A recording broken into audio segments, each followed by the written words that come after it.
Hey guys, greetings from Granada in Spain. Most of these I've scheduled and written in advance, but today I'm going to talk about a different subject that I really hadn't planned on doing. Today I was at Alhambra, which is this magnificent place. It just defies words to describe it in so many different ways. And I thought, and I don't even know why I thought this, life doesn't make sense. Quite often what we believe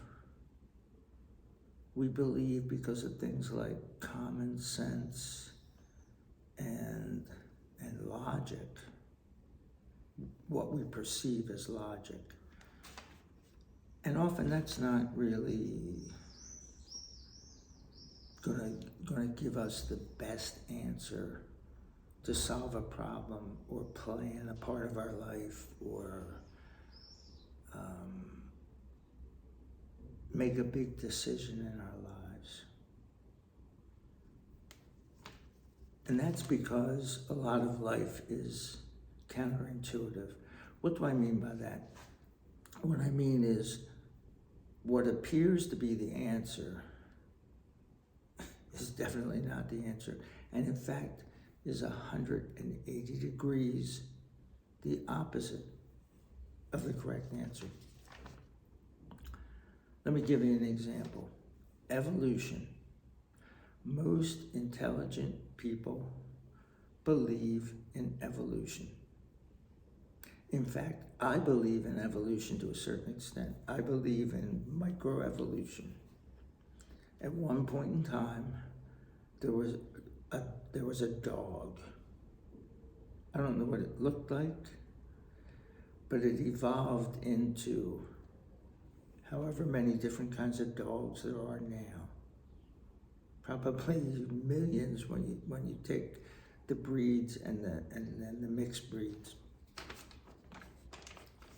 That's microevolution.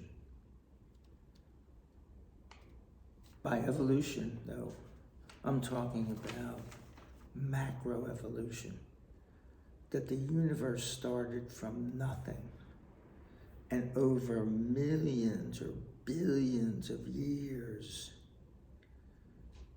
evolved into what we are today. And as I said, most intelligent people believe in evolution.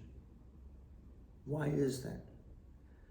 Well, if you ask most intelligent people why they believe in it, they'll say, it just makes sense. How else could we have gotten here if we didn't evolve from the Big Bang Theory to planets being created, to life being created, and then evolve down to what we are today? But that's not true. The earth was created in 6 days by God, and He put us here to inhabit it. But why does it look like there's billions of years of evolution that's caused us to come here? I believe that's because time, which is one of the 4 dimensions, let's put it that way. And scientists believe there's many more than 4 dimensions, but it's the 4th dimension. It was created. Every other dimension is evolving just to a certain extent. Not only is it evolving, but it's devolving. Things don't go from chaos to order. They go from order to chaos. I believe that's the second law of thermodynamics. Things go from order to chaos. If you don't believe me, clean your closet. make it perfect, and go back in 2 weeks and see if it's still clean. I guarantee your closet will be a mess, but you can never mess up your closet and 2 weeks later go back and it's in order. So we believe that the speed of light, which is related to time, is a constant. And if it's not a constant, then the universe can appear to be billions of years old, when in fact it's only several thousand years old, which is what the Bible says. And there's actually some scientists who believe that that's true, that the speed of light has been slowing down. So back when Adam and Eve were on Earth, it was going way faster than it's going now. And as it slows down, it makes the past look longer and longer. And that brings me to the second thing that's counterintuitive. That's God. There are a lot of very, intelligent people who are atheists, or they're agnostics, which is what I used to be. They don't believe in God. They say, well, who created God? Or they'll say, we create gods. Ever since time immemorial, mankind has been creating gods in their image, building little statues and worshiping those little statues. Life is counterintuitive. It doesn't make sense. See, God doesn't live in space and time. God lives outside of them. It's sort of like we're in the parade. So if you're watching a parade, you're standing on the corner, and that corner is a certain time in the time continuum. And you're watching the parade go past. So you see the beginning of the parade, then the middle of it, and then the end of it. God sees the whole parade at all times. He sees the past, the present, and the future. Because God lives outside of time. He created time. He created it for us. We put God in a box because of things that we don't understand. But there's really only one thing that you need to understand, and it's counterintuitive.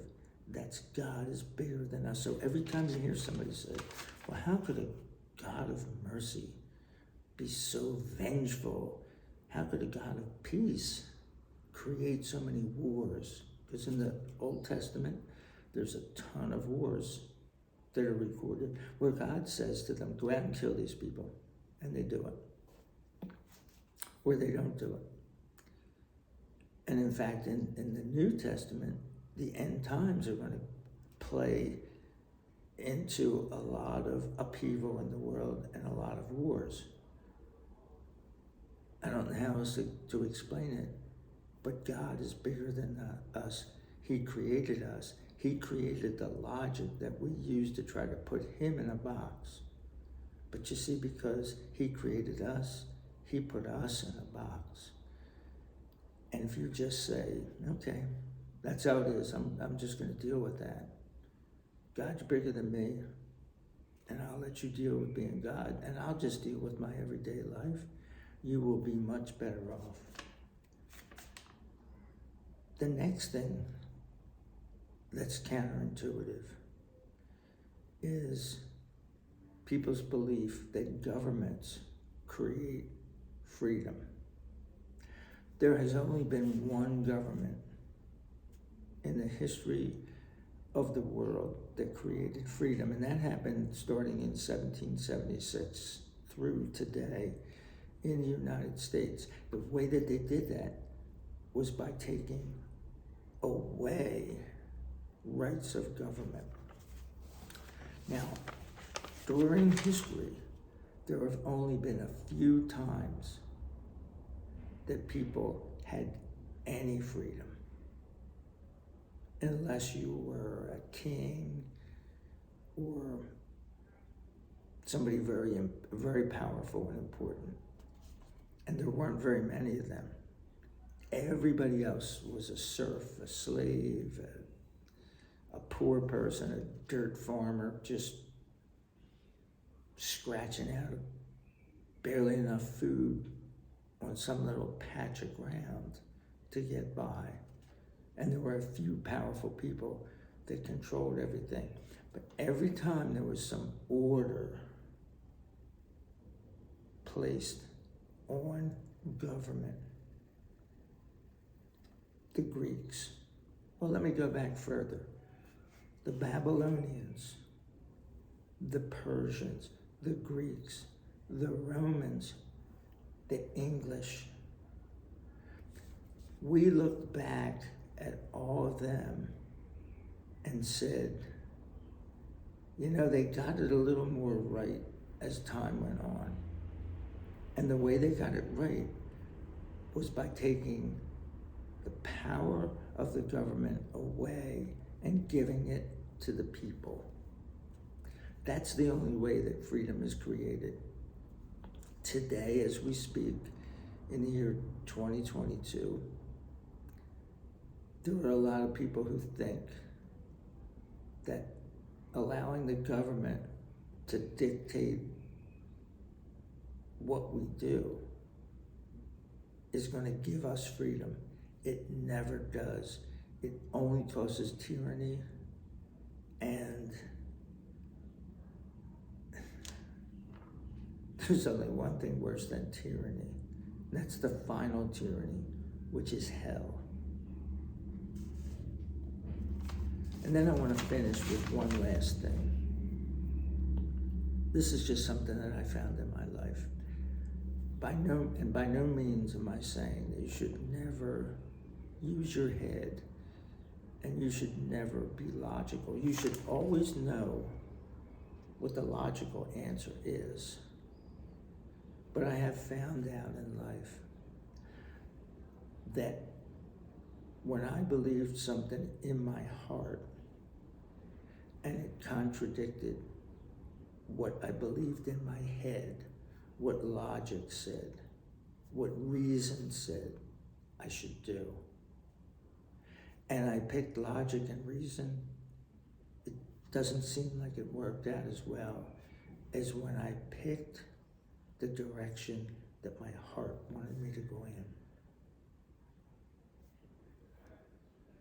If you remember anything from this little video, remember that when there's a battle between your head and your heart, follow your heart.